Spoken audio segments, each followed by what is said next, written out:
새벽 예배 오신 여러분 주님 이름으로 축복합니다. 찬송가 549장 내 주의 뜻대로 찬양하겠습니다. 549장입니다.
오늘 말씀은 빌립보서 4장 8절에서 13절까지 보겠습니다. 빌립보서 4장 8절에서 13절까지입니다. 한 절씩 교독하겠습니다. 끝으로 형제들아, 무엇에든지 참되며 무엇에든지 경건하며 무엇에든지 옳으며 무엇에든지 정결하며 무엇에든지 사랑받을 만하며 무엇에든지 칭찬받을 만하며 무슨 덕이 있든지 무슨 기림이 있든지 이것들을 생각하라.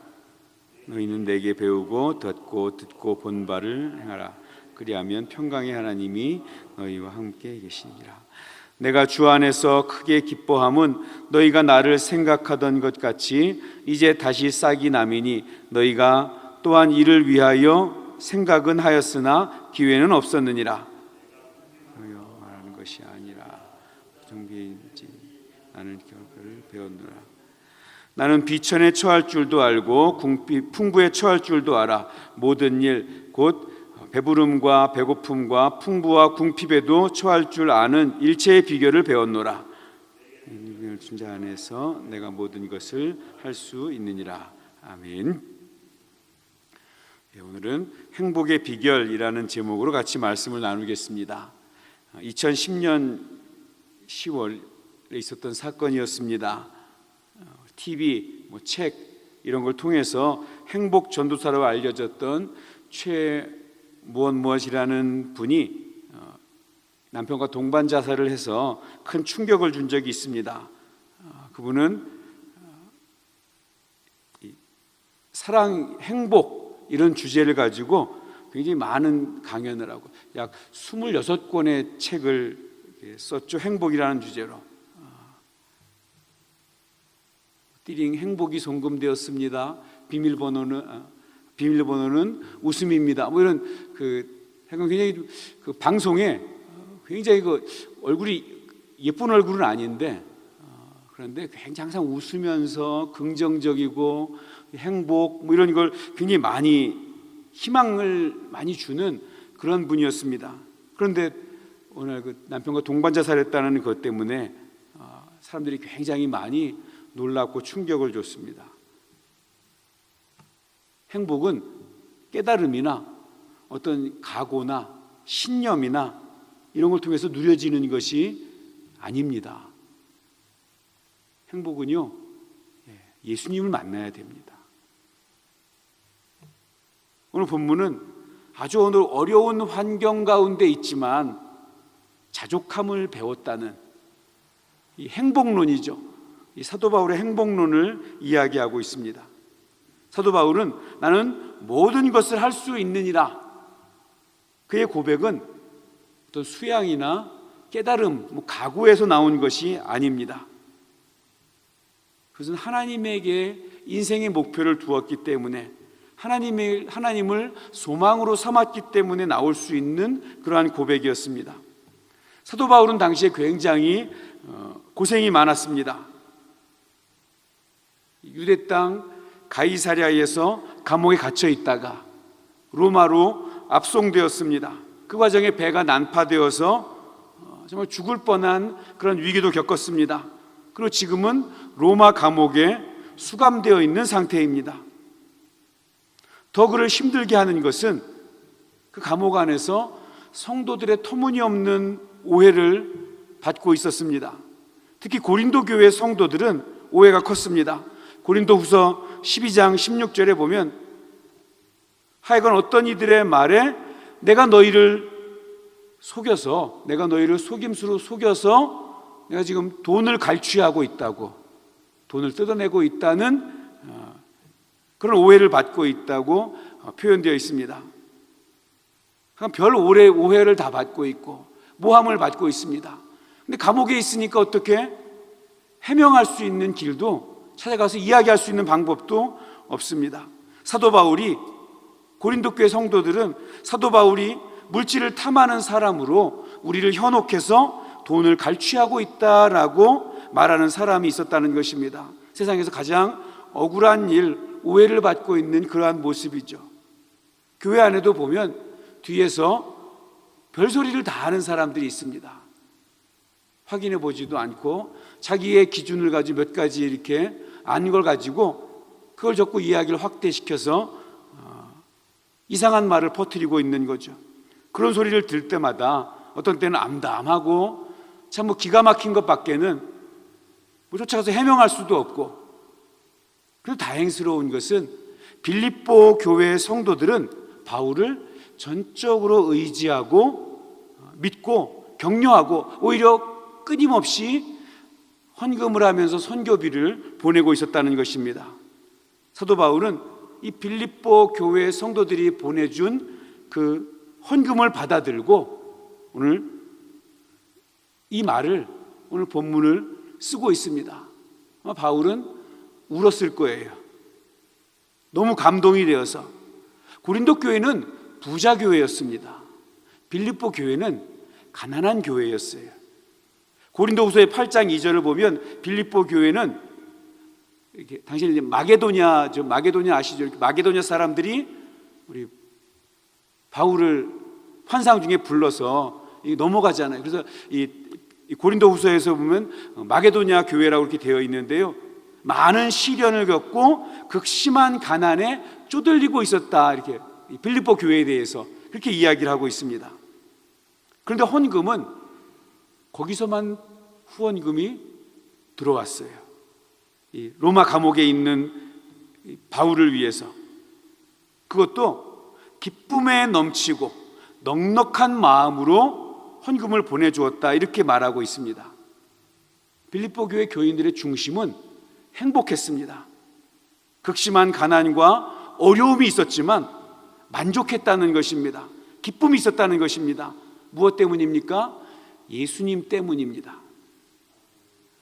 우리는 행복하고 기쁨을 누리기 위해서 부자가 될 필요가 없다는 것을 깨닫게 됩니다. 헌금은 부요하다고 나오는 것이 아닙니다. 다 예수님 때문입니다.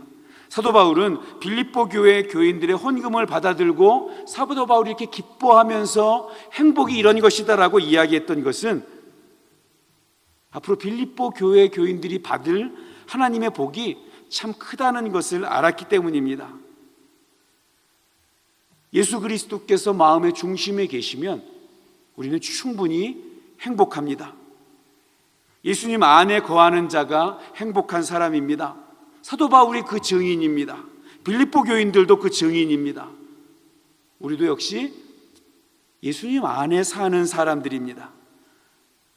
사도 바울은 자기의 마음을 이렇게 표현합니다. 내가 궁핍함으로 말하는 것이 아니라, 내가 궁핍해서 너희들에게 헌금 달라고 이야기하고, 그래서 너희들이 돈 받아준 거, 이 감옥에서 이거 받아들고 내가 배부르게 먹을 것 때문에 행복한 것이 아니라, 그것 때문에 말하는 것이 아니라 어떤 형편에 있든지 나는 이미 자족하기를 배웠노니 나는 비천에 처할 줄도 알고 풍부에 처할 줄도 알아서 모든 일, 곧 배부름과 배고픔과 풍부와 궁핍에도 처할 줄 아는 일체의 비결을 배웠노라. 사도 바울은 이렇게 어려운 상황에 있지만 짓눌리거나 그런 그 상황 때문에 발목 잡히지 않고 복음을 위해 살 수 있었던 것은 자족하는 마음 때문입니다.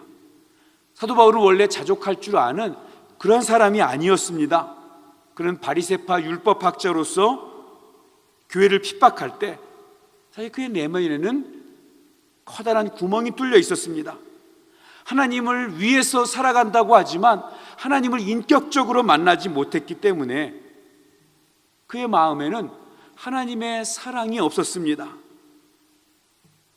바울은 그 빈자리를 채우기 위해서 자신이 붙잡은 것으로 자신의 삶을 채우려고 했습니다. 가말리엘 문화에서 그 뛰어난 학문으로 자기의 그 빈자리를 채우려고 했고, 유대교에서 명성을 얻어서 그래서 자기의 빈자리를 채우려고 했습니다. 업적으로 자기를 채우려고 했고, 근데 그렇게 노력하면 노력할수록 마음의 공허함이 커지는 것입니다. 그가 진정으로 삶의 만족을 찾은 것은 전혀 엉뚱한 곳에서였습니다. 다메섹으로 가는 길에서 그는 예수 그리스도를 만나게 되었습니다. 이제는 하나님을 아버지라고 부르면서 그분의 영원하신 그 사랑 안에 거하게 되었습니다. 그는 하나님의 사랑 외에는 다른 것을 이제는 원하지 않게 되었습니다. 자기가 붙잡은 것을 쫓아가는 것이 아니라 예수에게 붙잡힌 바 된 것, 그래서 예수에게 붙잡힌 자기의 삶과 이전에 무엇인가 붙잡고 얻으려고 하는 자기의 삶을 비교해 보니까 이전의 삶은 배설물과 같았다, 이렇게 이야기하고 있습니다. 그 어떤 물질도 명예도 또 환경적인 어려움과 상황의 곤란함도 자기가 예수 안에서 누리는 그 행복을 더하게 하지도 못하고 그 행복을 감할 수도 없었습니다. 오늘 본문의 후반부에서 사도 바울이 이렇게 고백합니다. 나에게 능력 주시는 자 안에서 나는 모든 것을 할 수 있습니다. 진짜 행복은 예수 안에서 나온다는 그러한 고백입니다. 우리에게 능력 주시는 분 안에서 우리도 역시 이러한 자족하는 삶, 진정으로 행복을 누리는 그러한 삶을 살 수 있음을 믿습니다. 오늘도 그 은혜가 저와 여러분에게 있기를 주님의 이름으로 축복합니다. 기도하겠습니다. 하나님 아버지, 오늘 우리가 주님이 주시는 그 상황과 환경 속에서 자족하는 마음을 허락하여 주시옵소서. 주님, 결코 쉬운 일은 아니지만 그것이 주님 안에서라면 부유함에 있어도 또 가난함이어도 질병이어도 회복이어도 심지어 깨어짐과 손해와 상처 속에 있어도 감사함으로 받을 줄 아는 그런 하늘의 지혜를 허락하여 주시옵소서. 우리의 마음이 주님 안에서 만족을 누리기를 원합니다. 주님이 그 평강으로 우리를 덮어주시고 오늘 하루를 감사함으로 살아갈 수 있는 힘을 허락하여 주시옵소서. 예수님의 이름으로 기도하옵나이다. 아멘.